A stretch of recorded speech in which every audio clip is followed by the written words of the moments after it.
Hello guys, typical travel ഡയറിയുടെ പുതിയ വ്ളോഗിലേക്ക് നിങ്ങൾക്ക് എല്ലാവർക്കും സ്വാഗതം. It's me Ashwin. നാട്ടിൽ നിന്ന് യുഎയിലേക്ക് തിരിച്ചെത്തിയ ശേഷം കൊളീഗ്സുമായി ഒരു ചെറിയ ട്രിപ്പ് പോയി. 3 മണിവരെ ഡ്യൂട്ടി ചെയ്ത് ഞങ്ങൾ 2 കാറുകളിലായി പുറത്തേക്കിറങ്ങി. ദുബായ് ഗ്ലോബൽ വില്ലേജ് ആയിരുന്നു ഞങ്ങളുടെ ഡെസ്റ്റിനേഷൻ. കൂടെയുള്ള പലരും പല തവണ പോയിട്ടുണ്ടെങ്കിലും ആദ്യമായാണ് ഞങ്ങൾ ഒരുമിച്ച് ഇങ്ങനൊരു ട്രിപ്പ് പോകുന്നത്. ഏകദേശം 1.5 മണിക്കൂറിൻ്റെ ഡ്രൈവിന് ശേഷം ഞങ്ങളെല്ലാവരും ഗ്ലോബൽ വില്ലേജിൻ്റെ എൻട്രൻസിലെത്തി. യുഎയിൽ വന്നതിന് ശേഷം ആദ്യമായാണ് ഞാൻ ഗ്ലോബൽ വില്ലേജിലേക്ക് വരുന്നത്. അതുകൊണ്ട് തന്നെ നല്ല എക്സൈറ്റ്മെൻ്റ് ഉണ്ടായിരുന്നു. ഇരുവശങ്ങളിലായി ക്രമീകരിച്ചിരിക്കുന്ന ചെടികളും വിശാലമായ പാർക്കിങ്ങുകളും പോകുന്ന വഴി നമുക്ക് കാണാം. ഏകദേശം ഒരു 5 മണി ആയതോടുകൂടി ഞങ്ങൾ ഗ്ലോബൽ വില്ലേജിൻ്റെ എൻട്രൻസിലെത്തി. ഗ്ലോബൽ വില്ലേജിൻ്റെ ഉള്ളിലാണ് നിങ്ങൾ പാർക്ക് ചെയ്യുന്നതെങ്കിൽ 120 ദിർഹംസ് പേയ്മെൻറ്റ് ചെയ്യേണ്ടതാണ്. അത് ഇറങ്ങുമ്പോഴാണ് ചെയ്യേണ്ടത്. പുറത്തും പാർക്കിംഗ് സൗകര്യമുണ്ട്. ഞങ്ങളുടെ കൂടെ വന്നവർ പുറത്ത് പാർക്ക് ചെയ്താണ് ഉള്ളിലേക്ക് വന്നത്. ടിക്കറ്റ് എടുത്ത ശേഷം സെക്യൂരിറ്റി ചെക്ക് കഴിഞ്ഞ് ഞങ്ങളെല്ലാവരും ഉള്ളിലേക്ക് കടന്നു. വിശാലമായ ഒരു പ്രദേശം, പലയിടങ്ങളിലായി വലുതും ചെറുതുമായ പല കൺസ്ട്രക്ഷൻസ്. കാഴ്ചകൾ കണ്ട് ഞങ്ങൾ മുന്നോട്ടേക്ക് നടന്നു നീങ്ങി. ഗ്ലോബൽ വില്ലേജിലേക്ക് പലയിടങ്ങളിലൂടെ എൻട്രൻസ് ഉണ്ട് എന്ന് കേട്ടിട്ടുണ്ട്. ഇതിലൂടെയാണ് ഞങ്ങൾ ഉള്ളിലേക്ക് കടന്നത്. ഉള്ളിലേക്ക് കടന്നപ്പോൾ തന്നെ ഒരുപാട് പേർ ബലൂണായും പലതരത്തിലുള്ള കച്ചവട സാധനങ്ങളുമായി ഞങ്ങളുടെ മുന്നിൽ കൂടെ കടന്നുപോയി. ആദ്യമായി ഞങ്ങൾ എത്തിയത് തുർക്കിയിലായിരുന്നു. ഞങ്ങളെപ്പോലെ ഒരുപാട് പേർ അവിടെ ഉണ്ടായിരുന്നു. ആദ്യമായി ഞങ്ങൾ ട്രൈ ചെയ്തത് തുർക്കിഷ് ഐസ്ക്രീം ആയിരുന്നു. ഐസ്ക്രീമിന് പറയത്തക്ക ടേസ്റ്റൊന്നുമില്ലെങ്കിലും അവരുടെ മാർക്കറ്റിംഗ് രീതിയാണ് അവരെ ഇത്രയും വൈറലാക്കിയത്. കുറച്ചു നേരം കയ്യിൽ വയ്ക്കുമ്പോൾ തന്നെ ഒരുപാട് മെൽറ്റാവുന്ന ഒരു ഐസ്ക്രീം. എന്തൊക്കെയാണെങ്കിലും അവർ ചെയ്യുന്നത് നമുക്ക് നല്ല രീതിയിൽ എൻജോയ് ചെയ്യാനും എൻ്റർടൈൻ ചെയ്യാനും പറ്റും. 25 ദിർഹംസാണ് ഒരു ഐസ്ക്രീമിൻ്റെ വില. സോ ഫാമിലിയും ഫ്രണ്ട്സും കുട്ടികളുമായി പോകുമ്പോൾ ട്രൈ ചെയ്യേണ്ടവർക്ക് ട്രൈ ചെയ്യാം. ഐസ്ക്രീം കഴിച്ചതിന് ശേഷം ഞങ്ങൾ വീണ്ടും ഉള്ളിലേക്ക് നടന്നു. ഒരുപാട് പേർ കച്ചവട സാധനങ്ങളുമായി അതിനുള്ളിലുണ്ടായിരുന്നു. വലിയ സ്ഥലവും വളരെ തിരക്കുമുള്ളതിനാൽ കൂടെ വന്നവരെ മിസ്സാവാനുള്ള ചാൻസ് വളരെ കൂടുതലാണ്. കുട്ടികളുമായി വരുമ്പോൾ വളരെ സൂക്ഷിക്കേണ്ടതാണ്. തുർക്കി കണ്ടതിന് ശേഷം ഞങ്ങൾ മുന്നോട്ട് നീങ്ങി. പിന്നെ വന്നത് യുഎഇ ആണ്. ഓരോ സ്ഥലങ്ങളും ഉള്ളിലേക്ക് കയറി കാണാനുള്ള സാവകാശവും സമയവും നമ്മളുടെ കയ്യിലില്ലാത്തതിനാൽ ഞങ്ങൾ വീണ്ടും മുന്നോട്ടേക്ക് നടന്നു. ഇവിടെ എങ്ങോട്ട് നോക്കിയാലും വളരെ കളർഫുള്ളായാണ് നമുക്ക് കാണാൻ കഴിയുക. അതിനുശേഷം ഞങ്ങൾ ട്രൈ ചെയ്തത് യുഎഇയുടെ ഒരു ട്രഡീഷണൽ സ്വീറ്റാണ്. ഭൂരിഭാഗം പേർക്കും ഇത് ഇഷ്ടപ്പെടാൻ ചാൻസ് ഉണ്ട്. വേണമെങ്കിൽ നിങ്ങൾക്കും ട്രൈ ചെയ്യാം. നല്ല ചൂടോടെ ഡേറ്റ് സിറപ്പ് ഒഴിച്ച് നിങ്ങൾക്കത് സെർവ് ചെയ്യും. ഇവിടെ കലാകാരന്മാർ പലതരത്തിലുള്ള ഡാൻസ് ആണെങ്കിലും പാട്ടാണെങ്കിലും അവതരിപ്പിക്കാറുണ്ട്. ഈവനിംഗ് ആണ് കൂടുതലായും ആ പരിപാടികൾ നടക്കുന്നത്. ഈ കാണുന്നത് ആഫ്രിക്ക, യൂറോപ്പ്, റഷ്യ, അമേരിക്ക ഇതുപോലുള്ള കൺട്രികളിലെ കാഴ്ചകളാണ്. സമയവും താല്പര്യവുമുള്ളവർക്ക് ഉള്ളിൽ പോയി കാണാം. കുട്ടികളെ ഇംപ്രസ് ചെയ്യാൻ പലതരത്തിലുള്ള സ്റ്റാച്യു നിങ്ങൾക്ക് അവിടെ കാണാൻ കഴിയും. ഓരോ രാജ്യവും ഒന്നിനൊന്ന് മികച്ചതായിരുന്നു. ഇവിടെ വന്നാൽ നമുക്ക് ഏകദേശ രാജ്യവും കണ്ടുപോകാം.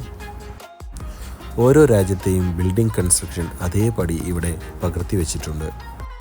ഈ കാണുന്നത് തായ്ലൻഡാണ്. വളരെ മനോഹരമായും കളർഫുള്ളായുമാണ് തായ്ലൻഡ് ക്രമീകരിച്ചിട്ടുള്ളത്. അതിനു മുന്നിലായി പലതരത്തിലുള്ള ഫുഡുകളും നമുക്ക് കാണാം. കുട്ടികൾക്കും മുതിർന്നവർക്കും ഒരുപോലെ എൻജോയ് ചെയ്യാൻ പറ്റുന്ന ഒരു സ്ഥലമാണ് ഈ ഗ്ലോബൽ വില്ലേജ്. തായ്ലൻഡ് കണ്ട ക്യൂരിയോസിറ്റിയിൽ കൂടെ വന്ന 2 ഫ്രണ്ട്സ് ഉള്ളിൽ പോയി ഒന്ന് ചുറ്റിയടിച്ച് പുറത്തേക്ക് വന്നു. രാജ്യങ്ങൾ കണ്ട ശേഷം ഞങ്ങൾ പോയത് ഗെയിമിംഗ് സെക്ഷനിലേക്കായിരുന്നു. ഒരുപാട് കുട്ടികൾ അവിടെ നിന്ന് പലതരത്തിലായി ട്രൈ ചെയ്യുന്നുണ്ടായിരുന്നു. ദൂരെ നിന്ന് ഓരോ റൈഡ് കാണുമ്പോഴും ഏതിൽ കയറണമെന്ന കൺഫ്യൂഷനായിരുന്നു ഞങ്ങൾ ഓരോരുത്തർക്കും. അധികം വൈകാതെ തന്നെ ഈ കാണുന്ന റൈഡ് ഞങ്ങൾ കൺഫേം ചെയ്തു.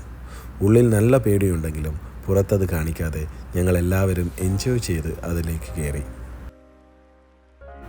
ചെറിയൊരു മ്യൂസിക്കോടെ ഞങ്ങൾ വളരെ പതിയെ മുകളിലേക്ക് ഉയർന്നു.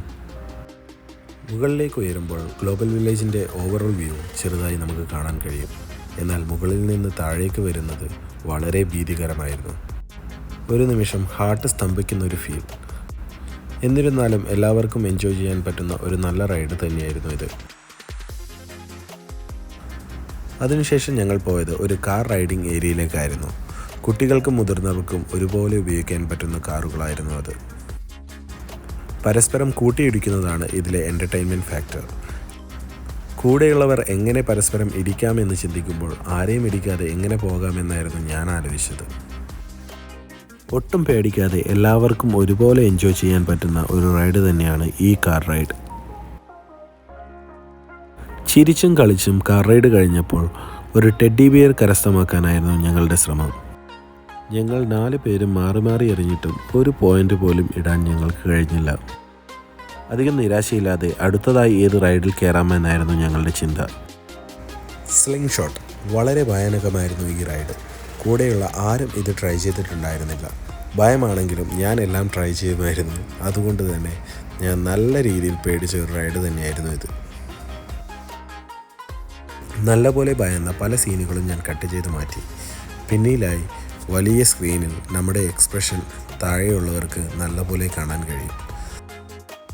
വീഡിയോ ആവശ്യമുള്ളവർ 30 പോയിന്റ് കൊടുത്ത് ആ വീഡിയോ വാങ്ങാൻ കഴിയും. കുട്ടികൾക്ക് പറ്റിയ പലതരത്തിലുള്ള റൈഡുകൾ ഇവിടെ ഉണ്ടായിരുന്നു. നിർഭാഗ്യവശാൽ ഗ്ലോബൽ വില്ലേജ് ഇനി കുറച്ച് ദിവസം കൂടി ഓപ്പൺ ആയിട്ടുള്ളൂ. അത് കഴിഞ്ഞ് അടുത്ത വർഷമേ ഈ ഗ്ലോബൽ വില്ലേജ് ഓപ്പൺ ആവുകയുള്ളൂ. ജപ്പാനിലെ കാഴ്ചകൾ കണ്ട് ഞങ്ങൾ എത്തിയത് ചൈനയിലേക്കായിരുന്നു. ചൈനയിലെ വൻമതിൽ വിസ്മയിപ്പിക്കുന്ന തരത്തിൽ വലിയ മതിലുകളായിരുന്നു ചൈനയുടേത്. കൂട്ടത്തിൽ ഏറ്റവും വലുത് എന്ന് തോന്നിയത് നമ്മുടെ ഇന്ത്യ തന്നെയായിരുന്നു. വളരെ മനോഹരമായിരുന്നു ഇന്ത്യ കാണാൻ. ഒരുപാട് ലൈറ്റുകളുമായി വളരെ പ്രൗഢിയിൽ ഇന്ത്യ അങ്ങനെ നിറഞ്ഞു നിൽക്കുന്നുണ്ടായിരുന്നു അവിടെ. ഭക്ഷണം കഴിക്കാനുള്ള സമയമായപ്പോൾ ഞങ്ങൾ 2 ഗ്രൂപ്പുകളായി പിരിഞ്ഞു. ഫാസ്റ്റ് ഫുഡ് വേണ്ടവർ ഒരു വശത്തേക്കും തായ്ലാൻഡ് സ്റ്റൈൽ ഫുഡ് വേണ്ടവർ മറുവശത്തേക്കും നീങ്ങി. തായ്ലാൻഡ് ഫുഡ് ഇതുവരെ കഴിക്കാത്തതിനാൽ അത് കഴിച്ചാൽ നന്നായിരിക്കുമെന്ന് എൻ്റെ മനസ്സ് പറഞ്ഞു. ആർട്ടിഫിഷ്യലായി നിർമ്മിച്ച ചെറിയൊരു ലേക്ക് അവിടെ കാണാമായിരുന്നു. അതിനോടടുത്താണ് ഈ ഫ്ലോട്ടിംഗ് മാർക്കറ്റ് സ്ഥിതി ചെയ്യുന്നത്.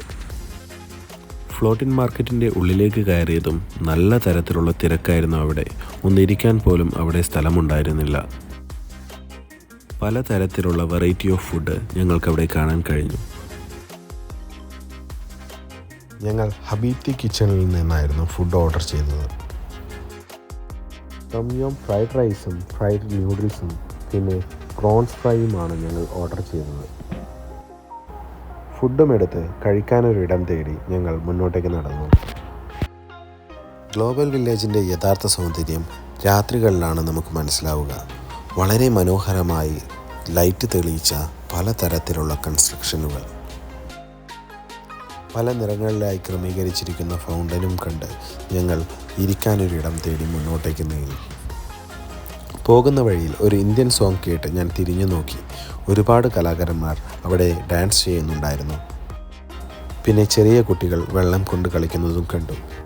ഫുഡിനോടൊപ്പം കഴിക്കാൻ ഒരു ഡ്രിങ്ക്സ് വാങ്ങി തിരിച്ചു നടന്നപ്പോൾ ഒരു മിനി ബസ്. അധികം വൈകാതെ തന്നെ ഞങ്ങൾ ഫുഡ് കഴിച്ചു. 2 പേർക്ക് കഴിക്കാൻ ഒരു ബോക്സ് തന്നെ ധാരാളം. ഞങ്ങളുടെ ഫുഡ് ബാക്കിയായിരുന്നു. എന്തായാലും ഫുഡ് നല്ല ടേസ്റ്റിയായിരുന്നു. അവസാനമായി ഏത് റൈഡിൽ കയറാമെന്ന കൺഫ്യൂഷനിലായിരുന്നു ഞങ്ങൾ. കൂടെയുള്ളവൻ ഇത് കുറച്ചുകൂടി അഡ്വഞ്ചറാണെന്ന് പറഞ്ഞപ്പോൾ കണ്ണും പൂട്ടി അതിന് ക്യൂ നിന്നു.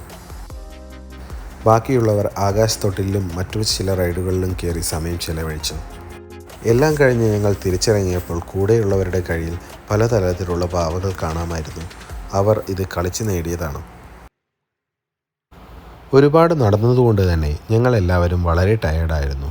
അതുകൊണ്ട് ഞങ്ങൾ ഒരു ഡ്രിങ്ക്സ് വാങ്ങിക്കഴിച്ച് തിരിച്ച് നടക്കാമെന്ന പ്ലാനിലായിരുന്നു. അപ്പോഴാണ് ഈ പ്രതിമ എൻ്റെ കണ്ണിൽപ്പെട്ടത്.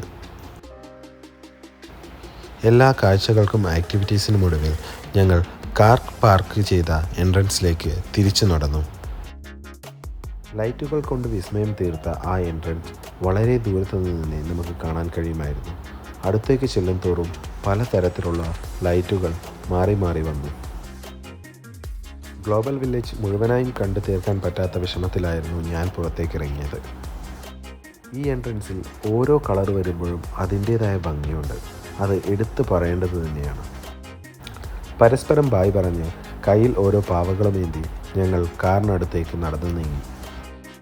ഇന്നത്തെ ഈ യാത്ര പറഞ്ഞറിയിക്കാൻ പറ്റാത്ത വിധം അടിപൊളിയായിരുന്നു. UAEയിലുള്ളവർ തീർച്ചയായും കണ്ടിരിക്കേണ്ട ഒരു സ്ഥലം തന്നെയാണ് ഗ്ലോബൽ വില്ലേജ്. ഏകദേശം 10 മണിയോടെ ഞങ്ങൾ ഗ്ലോബൽ വില്ലേജിലെ കാഴ്ചകൾക്ക് വിരാമമിട്ടു. അടുത്തൊരു യാത്രയോടെ കാണാമെന്ന പ്രതീക്ഷയോടെ ഈ യാത്ര ഇവിടെ വെച്ച് നിർത്തുന്നു.